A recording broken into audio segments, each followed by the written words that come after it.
కొంతమంది అంటారు అదే, అందరితో మనం సమాధానంగా ఉండాలి. ఏమంటే అందరితో మనము, ఎందుకంటే ఎవరితో ఎప్పుడు ఏ అవసరం ఉంటుందో కదా. అందరిని మనం ప్రేమించాలి, అందరితో ఎట్లా మనం సమాధానంగా. ఎందుకు బ్రదర్? ఎందుకు? ఎవరితో ఎప్పుడు అవసరం ఉంటుందో తెలియదు కాబట్టి. అంటే అర్థం ఏంటి?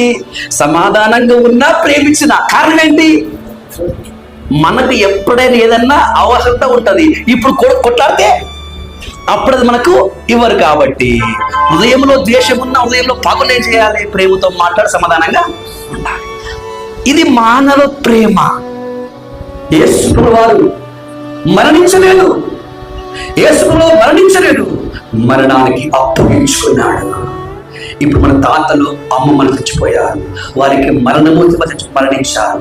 యేసుకు మరణం రాలేదు, మరణానికి తను అప్పగించుకున్నాడు. నీకోసం, నా కోసం, నీలో నాలోని ఆ మరణ పనులు విడిచివేయడానికి, ఆ పాపాన్ని, ఆ శాపాన్ని తీసివేయడానికి మరణానికి అప్పగించుకున్నాడు.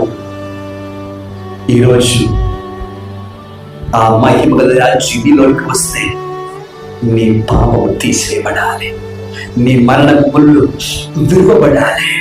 మనము కూడా దినదినము మహిమ గల రాజ్యంలో మార్చబడాలి.